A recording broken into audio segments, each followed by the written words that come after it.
Hello students, welcome to my channel. I hope आप लोग अच्छे होंगे।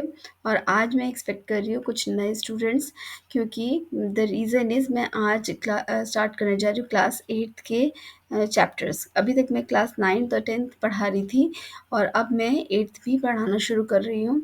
और आज से मैं शुरू कर रही हूँ चैप्टर 1। तो हमारा जो पहला चैप्टर है वो है आपका क्लास 8th का रैशनल नंबर। तो शुरू करने से पहले आप नए सारे सारे नए स्टूडेंट्स का मैं वेलकम करना चाहती हूँ। और जो भी क्लास 8th में है, और मैं कोशिश करूँगी कि मेरी जो टीचिंग है वो आप लोगों को समझ में आए। और अगर आपको कहीं पर भी कोई भी डाउट होता है तो आप प्लीज़ कमेंट सेक्शन में मुझसे पूछ सकते हैं। तो शुरू करते हैं आज का chapter rational numbers.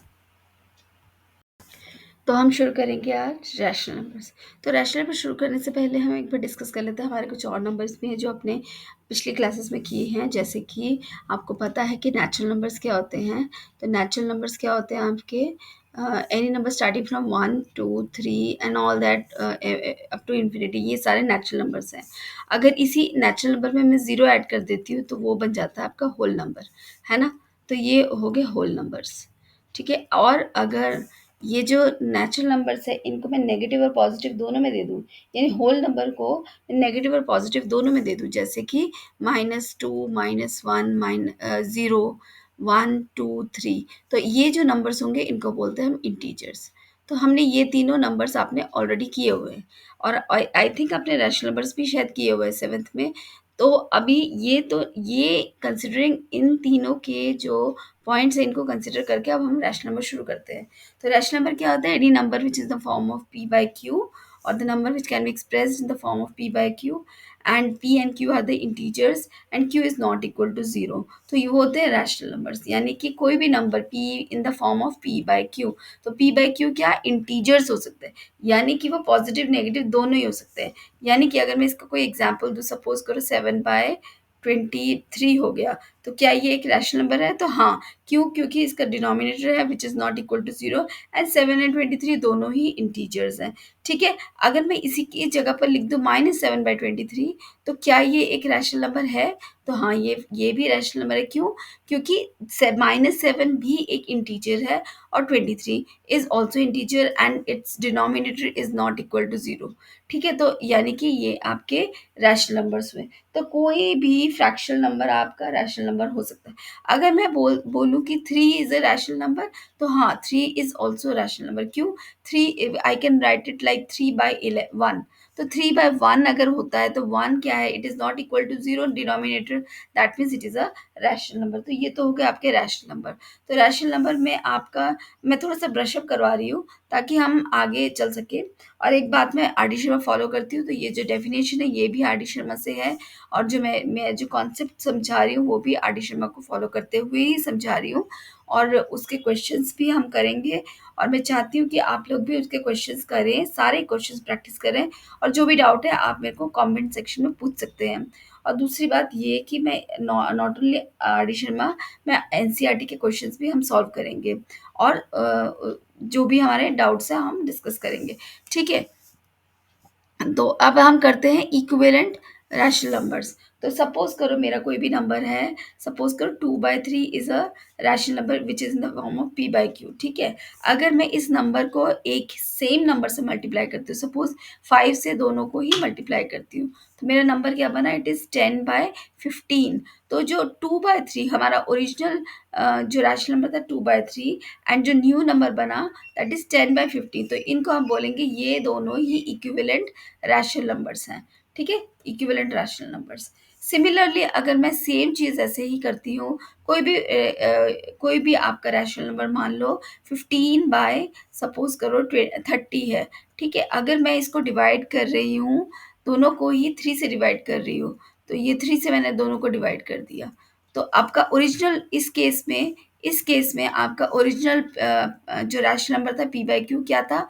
This is 15/30, ठीक है। अब इसको मैं सिंप्लीफाई करती हूँ तो क्या आएगा? 5/10। तो 5/10 and 15/30 both are equivalent rational numbers. तो ये रैशनल नंबर को इक्विवेलेंट हम किस तरह से कर सकते हैं? एक ही नंबर से मल्टीप्लाई या डिवाइड करके कर सकते हैं। तो ये तो हो गए इक्विवेलेंट रैशनल नंबर। उसके बाद आता है आपका lowest form of rational numbers. तो लोएस्ट फॉर्म या सिंपलेस्ट फॉर्म क्या होता है, किसी भी नंबर को हम सिंपलेस्ट फॉर्म करते हैं। सपोज करो हमारा यही हम एग्जांपल ले लेते हैं 10/15। तो 10/15 हम नंबर ले रहे हैं। अगर इसका जो हम इनका जो अ, इसको इसका कॉमन फैक्टर जो का हाईएस्ट कॉमन फैक्टर, आपको पता है एचसीएफ, हाईएस्ट कॉमन फैक्टर अगर 1 आता है तो that number is your lowest form of this rational number. This is suppose this is the P Y Q form. हम इसको डिवाइड कर रहे हैं, सपोज 5 से डिवाइड करते, तो 5 2 10, 5 3 15, तो इट इज 2/3। अब आप 2 और 3 का जो अगर एचसीएफ लोगे तो हमें क्या मिलेगा, 1, यानी इनका जो कॉमन फैक्टर है वो 1 है। तो ये अगर इस तरह का फॉर्म आता है तो उसको हम बोलते हैं लोएस्ट फॉर्म। ठीक है, तो जैसे कि हमने एक और लिया था 15/30 लिया था, 15/30 का इक्विवेलेंट तो हमने निकाल लिया 5/10। तो क्या ये इस नंबर, इस रैशनल नंबर का लोएस्ट फॉर्म है? नहीं, ये लोएस्ट फॉर्म नहीं है, क्योंकि इसको हम और भी सिंप्लीफाई कर सकते हैं, क्योंकि इनके फैक्टर्स में अभी भी 1 के अलावा एक और फैक्टर कॉमन है विच इज 5। तो हम 5/10 को सिंप्लीफाई करते हैं, इसको 5 5 5 तो ये आ जाएगा आपका 1/2। तो 1/2 जो होगा वो 15/30 का लोएस्ट फॉर्म होगा या सिंपलेस्ट फॉर्म होगा। समझ में आया? ये दोनों जो हैं ये इक्विवेलेंट रैशनल नंबर्स हैं। ठीक है, और 15/30 और 1/2 जो है ये इसका lowest form of rational number, lowest form of rational number या सिंपलेस्ट फॉर्म हम बोल सकते हैं। समझ में आई बात? तो लोएस्ट फॉर्म और इक्विवेलेंट फ्रैक्शंस, आई होप आपको समझ में आया होगा। लोएस्ट फॉर्म मतलब या सिंपलेस्ट फॉर्म, किसी भी रैशनल नंबर के जो दोनों इंटीजर्स है p और q, दोनों का जो कॉमन फैक्टर है दैट शुड बी 1, यानी उसका एचसीएफ 1 होना चाहिए। ठीक है, तो 5/7 जो है वो सपोज एक नंबर मैंने दिया 15/21, तो इसका जो लोएस्ट फॉर्म होगा क्या होगा, इसको किससे डिवाइड करें, सपोज मैं इसको डिवाइड कर रही हूँ 3 से, दोनों को 3 से डिवाइड कर रही हूँ, तो ये आ रहा है आपका 5/7। तो 5/7 क्या है इसका, इसका लोएस्ट फॉर्म हो गया या सिंपलेस्ट फॉर्म हो गया, क्योंकि इस 5 और 7 के जो कॉमन फैक्टर है वो 1 ही है, तो ये इसका लोएस्ट फॉर्म हो गया। ओके, तो इसके बाद आता है हमारा equality of rational numbers. Equality of rational numbers, तो हम दो रैशनल नंबर्स मान लेते हैं, मान लो p/q and r and s। तो ये दोनों रैशनल नंबर्स इक्वल होंगे कब, ओनली अगर p इंटू एस, मतलब मैं इनको क्रॉस मल्टीप्लाई करती हूँ, p इंटू एस अगर q इंटू आर के इक्वल है, तो मैं बोल सकती हूँ कि p/q जो है इक्वल है r/s के। ठीक है, तो ये कंडीशन हमें सेटिस्फाई करनी पड़ेगी। तो इसके लिए मैं एक एग्जांपल देखते हैं। हम एक एग्जांपल लेते हैं -7/21 एंड दूसरा देख लेते हैं हम 3/-9। ये पहला एग्जांपल है, तो इसको हम चेक करते हैं।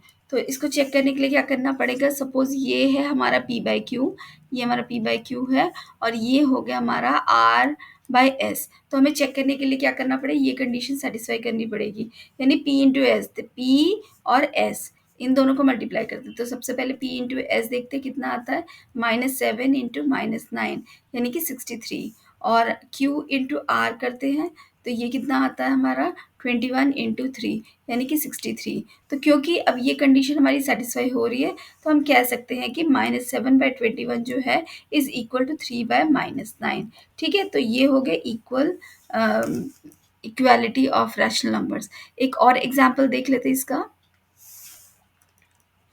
एक और एग्जाम्पल देख लेते हैं। Suppose 5/7, we have to check whether it is equal to 20/28 और नॉट। तो वी विल चेक, हम क्या करेंगे, इनको क्रॉस मल्टीप्लाई करते हैं। तो पहला आएगा p इंटू एस, कितना आ रहा है, इट इज 5 इंटू 28, तो कितना आ रहा है ये 140। और उस तरह से r इंटू क्यू करते हैं, तो ये आएगा 7 इंटू 20, तो ये भी 140 आ रहा है। तो देयरफॉर हम इसको कह सकते हैं कि yes they are also equal rational numbers. ठीक है, तो ये था आपका रैशनल नंबर्स क्या होते हैं और उनके कुछ प्रॉपर्टीज थी। किस तरह के रैशनल नंबर, कितने तरह के रैशनल नंबर थे, ये डिस्कस किया हमने। एक बार हम एडिशन और सब्ट्रैक्शन कर लेते हैं ताकि हम इनकी प्रॉपर्टी को समझने में हमारा ईजी हो जाए। ठीक है, तो अगले चलते हैं हम एडिशन और सब्ट्रैक्शन। ओके, तो हमारा पहला देख लेते हैं हम एडिशन ऑफ रैशनल नंबर्स कैसे करते हैं। एडिशन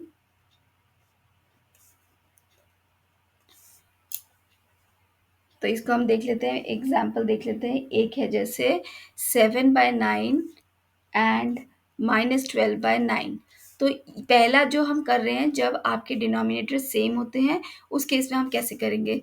तो बहुत ही सिंपल होता है, इन दोनों को ऐड करना है। 9 हमारा इनका एलसीएम है, तो 7 प्लस माइनस 12, और हम लिख सकते हैं 7 माइनस 12, प्लस माइनस माइनस हो जाएगा, डिवाइडेड बाय 12, तो 9।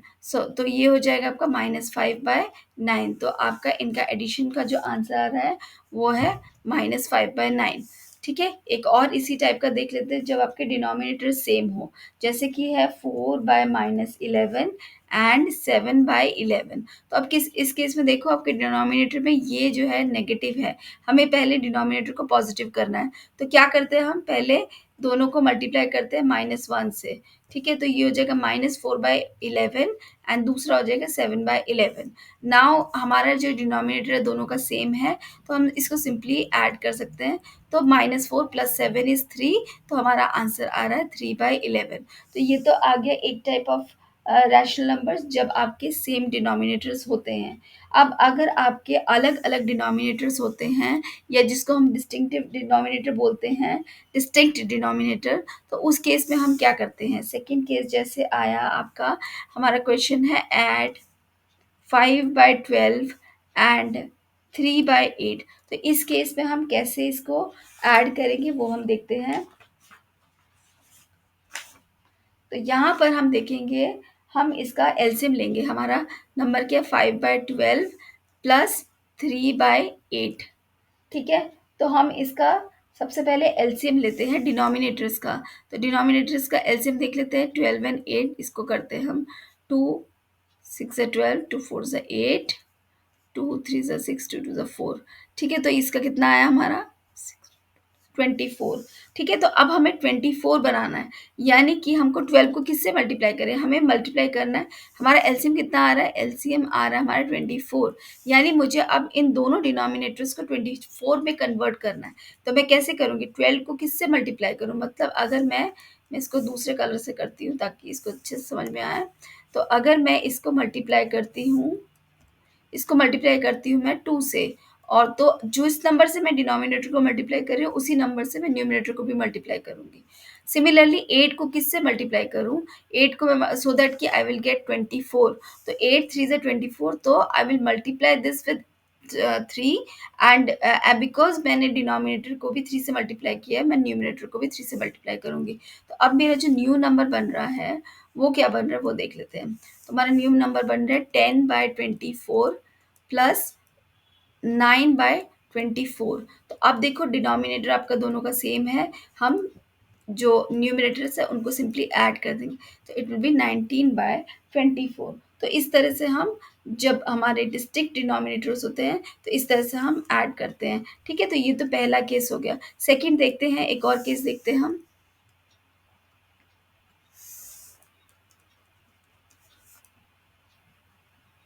ओके, सेकंड है हमारा 7/9 एंड 4।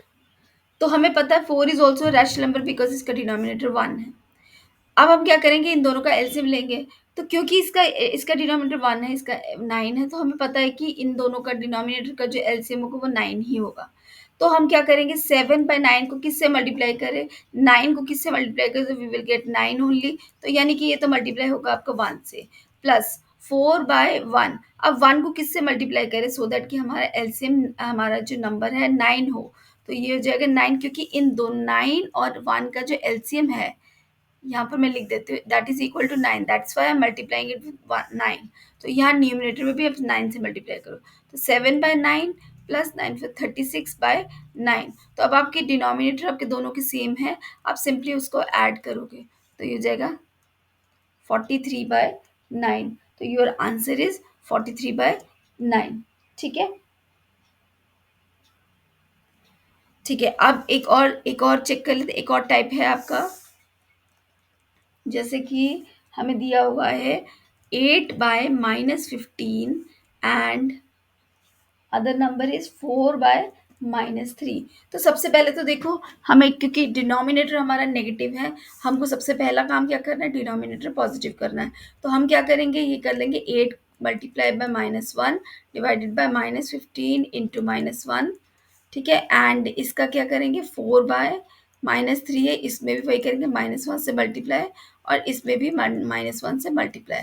तो हमारा नंबर आ रहा है -8/15 एंड 4 - 4/3। अब हमारे न्यूमिनेटर दोनों नेगेटिव हो गए, डिनोमिनेटर पॉजिटिव हो गए, ठीक है। अब हम देख लेते हैं, अब हमारे नंबर है -8/15 एंड -4/3। तो अब हम इसका एलसीएम निकालते हैं। तो इसे सबसे पहले एलसीएम निकालते हैं।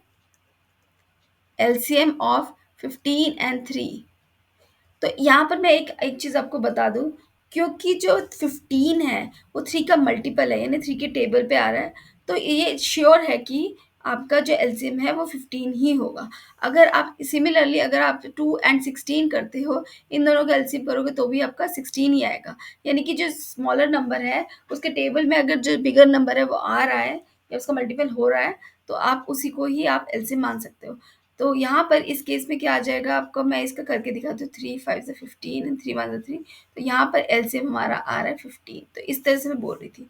तो ठीक है, अब हमारा आ गया, अब ये 15 आ गया। अब हम क्या करेंगे, हमको क्या करना है, हमको इस नंबर को मल्टीप्लाई करना है किससे, क्योंकि एलसीएम तो 15 ही है, तो यहाँ मल्टीप्लाई होगा 1 से, और यहाँ पर मैं ऐड कर रही हूँ, और यहाँ पर क्या होगा, 3 को किससे मल्टीप्लाई करूँ so that I will get 15। तो ये हो जाएगा 5, तो ये न्यूमिनेटर से भी 5 हो जाएगा। तो यहाँ पर आ गया आपका डिनोमिनेटर तो 15 हो गए, न्यूमिनेटर में क्या आया, इट इज़ -8, एंड यहाँ पर -5 4 से 20, तो -20 आया।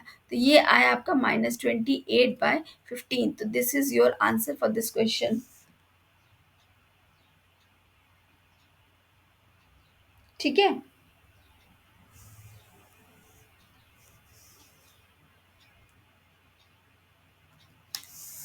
एक और टाइप हम डिस्कस कर लेते हैं, एक और टाइप का क्वेश्चन, मतलब एक क्वेश्चन डिस्कस कर लेते हैं। ये क्वेश्चन है आपका 7/-26 प्लस 16/39, ठीक है। तो अब हम इसको भी वही करना है, हमने सेम उसी तरह से करना है, बट ये नंबर थोड़ा बड़ा है, तो कोई बात नहीं। हमको वही सेम प्रोसेस तो हमारा सेम ही है। सबसे पहले हमें एलसीएम निकालना है किसका, सबसे पहले तो इसको डिनोमिनेटर को हमें पॉजिटिव करना है। तो ये आ जाएगा हमारा -7/26 प्लस 16/39। तो ये तो हमारा आ गया। अब हमें निकालना है 26 और 39 का एलसीएम निकालना है। तो ये किससे जाएगा, सबसे पहले तो ये जा रहा है आपका 13 से जा रहा है। 13 2 से 26, 13 3 से 39, ठीक है। तो ये हो जाएगा 78। तो यानी एलसीएम आ रहा है आपका 78, ठीक है। तो अब हम करते हैं, तो अब मैं करूँगी 7/9, ये है आपका नंबर 7/26 प्लस हमारा दूसरा नंबर 16/39। तो हमें करना है 78 करना है। तो हमें पता है 78, 26 को किससे मल्टीप्लाई करके 78 आए। देखो ये 13 2 से 26 इंटू मतलब कि 3 से मल्टीप्लाई करें, तो ये 3 से मल्टीप्लाई किया, और 39 को किससे मल्टीप्लाई करें, 2 से। तो इसको 2 से मल्टीप्लाई करते हैं, तो वी विल गेट, हमारा नंबर क्या आएगा, तो ये आएगा -21/78 प्लस 32/28, सॉरी 78। तो ये आ जाएगा आपका 78 एंड इट विल बी 11। तो आपका आंसर आ रहा है 11/78। तो इस तरह से हम ऐड करते हैं किसी भी रैशनल नंबर्स को, ठीक है। तो ये मेरा था पहला इंट्रोडक्शन पार्ट था कि किस तरह से रैशनल नंबर्स क्या होते हैं और हम उसको ऐड किस तरह से करते हैं। क्योंकि हम इस प्रॉपर्टी को यूज़ करेंगे, closure property, associative and all, उसमें इन प्रॉपर्टीज़ को हम आगे डिस्कस करेंगे, उसमें यूज़ करेंगे। इसीलिए मैंने ये एडिशन आपको समझाया है कैसे करना है, ठीक है। तो आप इसी इसी बेस पर आप एक्सरसाइज 11 सॉरी 1.1 जो है आपका रैशनल नंबर का जो आर डी शर्मा की बुक है, उसमें आप वो क्वेश्चंस ट्राई कर सकते हैं। और अगर आपको कोई भी डाउट होता है तो हम डिस्कस करेंगे। तो प्लीज़ आप प्रैक्टिस ज़रूर कीजिए, बिना प्रैक्टिस के ये थोड़ा मुश्किल हो जाता है। तो मिलते हैं अगले वीडियो में। Thank you very much for watching.